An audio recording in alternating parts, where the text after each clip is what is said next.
اب سوال پیدا ہوتا ہے قیام اللیل سے مراد کیا ہے؟ یہاں پہ میں ذرا تراویح کا جو پس منظر ہے وہ بیان کر دینا چاہتا ہوں۔ دیکھیے، جیسا کہ ہم نے خطبے میں بھی دیکھ لیا، اللہ نے قیام اللیل جو ہے اسے فرض نہیں ٹھہرایا تطوعا، قرآن مجید میں بھی اس کا کوئی ذکر نہیں، احادیث میں اس کی تشویق و ترغیب پوری موجود ہے۔ ایک اور حدیث بھی ہم بعد میں پڑھیں گے اس پر۔ اس کا پس منظر کیا تھا کہ اس کو چھوڑ دیا گیا۔ اب ظاہر بات ہے مسلمانوں میں کمزور بھی ہیں، مسلمانوں میں وہ مزدوری کرنے والے بھی ہیں، روزہ تو فرض ہے ان پر، چاہے مئی کا مہینہ ہے اور گندم کاٹنی ہے، روزہ تو پھر بھی رکھنا ہوگا، یہ سب کچھ ہے، لیکن یہ کہ رات کو پھر کھڑے رہنا ان کے لیے، جاگنا ممکن نہیں ہے، لہذا ان کے اوپر یہ چیز فرض نہیں۔ حضور نے تراویح کی نماز یا قیام اللیل نہ اسے فرض قرار دیا، نہ اس کے بعد جماعت کوئی اہتمام کیا مستقل، صرف 3 راتیں آپ نے جماعت کروائی ہے، اس میں 8 رکعتیں آپ نے پڑھی ہیں کہ جو آپ کا معمول تھا تہجد کا وہ پڑھی، اور تہجد کے وقت ہی جماعت کرائی ہے۔ یہ ہے وہ حدیث۔ اس کے علاوہ کسی نماز تراویح جو ہے جو ہم پڑھتے ہیں 20 رکعتیں عشاء کے ساتھ متصل، اس کا کوئی ذکر نہ دور نبوی میں ہے نہ دور صدیق اکبر میں ہے۔ یہ دور حضرت عمر کی خلافت میں ہوا ہے، اور ہم نہیں کہہ سکتے کتنے سال کے بعد ہوا ہے۔ حضرت عمر رضی اللہ تعالیٰ عنہ کی خلافت کا دور جو ہے وہ تو 10 برس ہے، ہو سکتا ہے 5 برس کے بعد ہوا ہو، 6 برس کے بعد ہوا ہو، 12 ہوا ہے ان کے عہد میں۔ حضرت عمر ایک مرتبہ مسجد میں داخل ہوئے، مسجد نبوی میں، تو دیکھا کہ کچھ لوگ 8 10 12 جو ہیں وہ ایک جو ہے حافظ کے پیچھے کھڑے ہوئے اور قرآن سن رہے ہیں، کچھ دوسرے کونے میں کھڑے ہیں، کچھ کہیں اور کھڑے ہیں، مختلف جماعتیں ہو رہی ہیں۔ تو انہوں نے سوچا کہ کیوں نہ ان سب کو ایک امام کے پیچھے جمع کر دیا جائے، اور اس کے لیے لوگوں کی سہولت کے لیے عشاء کے ساتھ متصل رکھ دیا جائے، اس لیے کہ تہجد کے وقت اٹھنا جو ہے وہ تو ہر کس و ناقص کا کام نہیں ہے، کہ عشاء کے بعد اگر تھوڑا سا اضافی وقت ہو صرف، تو یہ ہر شخص کر لے گا، مزدور بھی کر لے گا۔ لہذا آپ نے یہ نظام تجویز فرمایا کہ عشاء کے متصلاً بعد 20 رکعت نماز پڑھی جائے اور ایک امام کے پیچھے پڑھی جائے۔ یہ گویا کہ اجتہاد ہے حضرت عمر رضی اللہ تعالی عنہ، اس کو آپ نے خود بدعت بھی قرار دیا ہے، لیکن بدعت حسنہ۔ بدعت کس اعتبار سے؟ لغوی اعتبار سے، نئی بات، اس لیے کہ حضور کے زمانے میں نہیں تھی، تو یہ اس طریقے سے ایک نئی بات ہے، لیکن یہ بات چونکہ بہت اچھی ہے، بہت عمدہ ہے۔ آپ جب یہ نظام چل پڑا تو ایک دن مسجد میں آئے، دیکھا کہ بڑی بھری مسجد ہے، صحابہ کھڑے ہیں اور ایک امام کے پیچھے قرآن سن رہے ہیں۔ آپ نے فرمایا نعم البدعۃ ھذہ، یہ جو ہم نے نئی بات شروع کی ہے یہ بہت اچھی ہے، بہت عمدہ ہے۔ اب یہاں سے فرق واقع ہو گیا ہے۔ ایک تو اہل تشیع جو ہے وہ تو ویسے ہی حضرت عمر سے بہت دشمنی رکھتے ہیں، عناد رکھتے ہیں، تو حضرت عمر کے اجتہادات سے انہیں نفرت ہے، انہیں دوری ہے، چاہے وہ کوئی سا بھی حضرت عمر کا اجتہاد ہو۔ ہمارے ہاں اہل حدیث حضرات بھی در حقیقت حضرت عمر یا کسی اور خلیفہ راشد کے فعل کو وہ سمجھتے ہیں کہ یہ ایگزیکٹو آرڈرز ہیں، یہ ہمیشہ کے لیے نہیں ہے۔ حضرت عمر نے اپنے دور میں ایک نظام قائم کیا، ان کے دور کے لیے ٹھیک تھا، یہ ہمیشہ کے لیے نہیں ہے۔ ہمیشہ کے لیے وہ 8 ہی رکعتوں کے قائل ہیں، وہ تہجد والے، لیکن اس میں بہرحال انہوں نے بھی خود یہ اضافہ کیا ہے کہ وہ 8 رکعتیں وہ عشاء کے ساتھ متصل پڑھتے ہیں، تہجد کے وقت تو نہیں پڑھتے۔ اور حضور نے تو صرف 3 روز جو ہے وہ کرائی تھی جماعت، وہ لوگ 30 دن یا 29 دن پڑھ رہے ہیں، تو اضافہ تو انہوں نے بھی کر دیا، تو نظام میں تبدیلی تو ہو گئی۔ لیکن اہل سنت جو کہلاتے ہیں، ہمارے جو 4 جو ہیں، جو ہمارے مسلک ہیں، حنفی، مالکی، شافعی، حنبلی، ان کا اتفاق ہے اس پر حضرت عمر کا، کیونکہ ان کے سامنے اصول یہ ہے کہ حضور نے فرمایا علیکم بسنتی وسنت الخلفاء الراشدین المہدیین، تم پر لازم ہے کہ میری سنت کو پکڑو مضبوطی کے ساتھ، اور میرے خلفاء راشدین مہدیین جو ہیں ان کی سنت کو پکڑو۔ اس اصول سے یہ 4 فقہ جو ہیں حضرت عمر کے اجتہادات جو ہیں ان کو بھی پابندی سمجھتے ہیں کہ تمام عمر کے لیے، قیامت تک کے لیے امت مسلمہ پر ان کی پیروی لازم ہے، لہذا اس میں اجماع ہے۔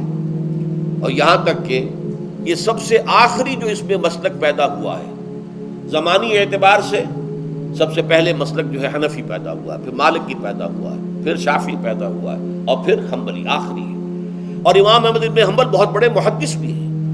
مسند احمد ابن حنبل جو ہے وہ بہت بڑی کتاب ہے، بہت اہم کتاب ہے، جامع کتاب ہے. تو ان کے ہاں بھی 20 رکعتیں ہیں. چنانچہ حرمین شریفین میں، سعودی عرب میں، مکے اور مدینہ منورہ میں جو نماز تراویح ہوتی ہے اس کی 20 رکعتیں ہیں. لیکن اہل حدیث حضرات جو ہے وہ اس 8 کے اوپر اکتفا کرتے ہیں. بہرحال یہ ایک اختلاف ہے جو میں نے اس کا پس منظر بیان کر دیا. لیکن اس 20 رکعت نماز سے ادا کرنے سے، جو کہ زیادہ سے زیادہ 50 منٹ یا 1 گھنٹہ لگتا ہے، اس سے وہ قیام اللیل کا حق ادا نہیں ہوتا. قیام اللیل کا تو کچھ اور ہی تقاضا ہے. قیام کسے کہتے ہیں؟ یہ سورہ مزمل سے واضح ہوتا ہے. یا ایھا المزمل قم اللیل الا قلیلا نصفہ او انقص منہ قلیلا او زد علیہ ورتل القرآن ترتیلا. آدھی رات یا آدھی رات سے کچھ کم، یعنی تہائی رات، یا آدھی رات سے کچھ زائد، 2/3 رات، یہ ہے قیام اللیل. چنانچہ سورہ مزمل ہی کی آخری آیت جو دوسرا رکوع مشتمل ہے جس پر، اس میں صاف کہہ دیا گیا ان ربک یعلم انک تقوم ادنی من ثلثی اللیل ونصفہ وثلثہ وطائفۃ من الذین معک. اے اللہ کے نبی، اللہ خوب واقف ہے کہ آپ بھی اور آپ کے ساتھ ایک جماعت بھی رات کو کھڑی رہتی ہے، 2/3 رات یا آدھی رات یا 1/3 رات. تو یہ سارا معاملہ جو ہے قیام اللیل کا، گویا کہ کم سے کم 1/3 رات پر اس کا اطلاق ہو سکے گا، یہ نہیں کہ 1 گھنٹے. اب اس کے ضمن میں دیکھیے حدیث پڑھیے. تیسری حدیث ہے ان عبداللہ ابن عمرو ابن العاص رضی اللہ تعالی عنہ. یہ وہی عبداللہ ابن عمرو ہے جن کی میں نے آپ کو حدیث پہلے سنائی ہے. یہ ساری رات کھڑے رہتے تھے، پوری رات، اور ہر روز روزہ رکھتے تھے، جس پر حضور نے منع کیا، لا تفعل، مت کرو ایسا. رضی اللہ عنہما، یہ خود بھی صحابی ہیں اور ان کے والد عمرو بن العاص بھی صحابی ہیں. ان رسول اللہ صلی اللہ علیہ وسلم قال، کہ اللہ کے رسول صلی اللہ علیہ وسلم نے فرمایا الصیام والقرآن یشفعان للعبد. روزہ اور قرآن بندے کے حق میں شفاعت کریں گے. یقول الصیام، روزہ یہ عرض کرے گا اللہ کی جناب میں، اے رب پروردگار، انی منعتہ الطعام والشہوات بالنہار، میں نے تیرے اس بندے کو دن کے دوران کھانے پینے سے اور اپنی شہوت کا تقاضا پورا کرنے سے روکے رکھا، یہ میری وجہ سے روکا رہا، تو میری شفاعت اس کے حق میں قبول فرما. فشفعنی فیہ، میری شفاعت اس کے حق میں قبول فرما. ویقول القرآن، قرآن کیا کہے گا؟ منعتہ النوم باللیل، میں نے اسے رات کے وقت سونے سے، نیند سے روکے رکھا. فشفعنی فیہ، تو اس کے حق میں میری شفاعت قبول فرما. حضور فرماتے ہیں فیشفعان، ان دونوں کی شفاعت قبول کی جائے گی. یہ ہے قیام اللیل. یہ قیام اللیل صرف تراویح کی نماز سے جو پڑھ لی جاتی ہے. اور ہمارے ہاں تو یہ ہے، وہاں کم سے کم یہ تو تھا، صحابہ کرام کھڑے ہوتے تھے تو جو قاری پڑھ رہا ہوتا تھا وہ ان کے دل میں اترتا جاتا تھا، اس کا مضمون اور مفہوم جو ہے ان کو معلوم ہے، لہذا وہ اس کی زبان سے نکلا ہوا ہر لفظ ان کے قلب کی گہرائیوں تک اتر رہا ہے. یہاں تو یہ ہے پیرٹ لائک حافظ ہے، اسے خود پتہ نہیں میں کیا پڑھ رہا ہوں. اکثر حفاظ جو ہیں وہ عالم تو نہیں ہوتے، اور جو سن رہے ہیں انہیں کچھ پتہ نہیں ہم نے کیا سنا ہے. تو ٹھیک ہے، کم سے کم ثواب تو انہیں ملے گا کہ انہوں نے وقت نکالا ہے. 1 گھنٹہ ہی اضافی صحیح، لیکن بہرحال اس کا وقت تو انہوں نے نکالا ہے، محنت کی ہے، کھڑے رہے ہیں، ثواب ملے گا. لیکن جو مقصد ہے وہ حاصل نہیں ہوتا. اس مقصد کے حصول کے لیے اول تو قیام اللیل کی کم سے کم مدت 1/3. اگر کوئی شخص فرض کیجئے کہ اس کے ہاں کوئی اور انتظام نہیں ہے، جیسا کہ ہمارے ہاں ہم نے انتظام کیا ہے بڑے بڑے شہروں میں دورہ ترجمہ قرآن، اس میں ہمیں 5 گھنٹے لگ جاتے، نصف شب کے قریب تری جو ہے معاملہ ہو جاتا. اس میں کیا ہوتا ہے کہ ہر 4 رکعت سے پہلے جو اس کے اندر پڑھا جانا ہے حصہ قرآن کا، اس کا پہلے ہم مطالعہ کرتے ہیں بیٹھ کر، ترجمہ اور کچھ موٹے موٹے نکات کی جو ہے وضاحت. پھر کھڑے ہو گئے اور قاری صاحب کے پیچھے 4 رکعتوں کے اندر وہ 4 رکوع یا جتنے بھی ہیں پڑھ لیے، سن لیے. پھر بیٹھ گئے 4 کے بعد پھر اگلی 4 رکعتوں کے اندر جو کچھ پڑھا جانے والا ہے اس کا ترجمہ، اس کی تفہیم ہو گئی، پھر کھڑے ہو گئے، پھر سن لیا. اس طریقے سے 5-6 گھنٹے میں تراویح ختم ہوئی.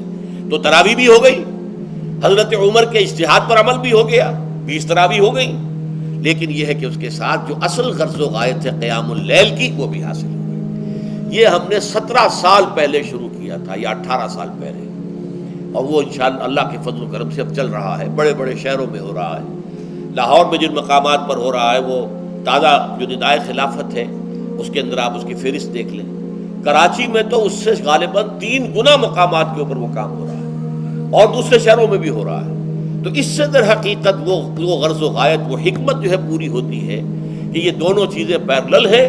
من صام رمضان ایمانا واحتسابا غفر له ما تقدم من ذنبه ومن قام رمضان ایمانا واحتسابا غفر له ما تقدم من ذنبه. تو صیام اور قیام جو ہے ان دونوں کا حق ادا ہو جاتا ہے.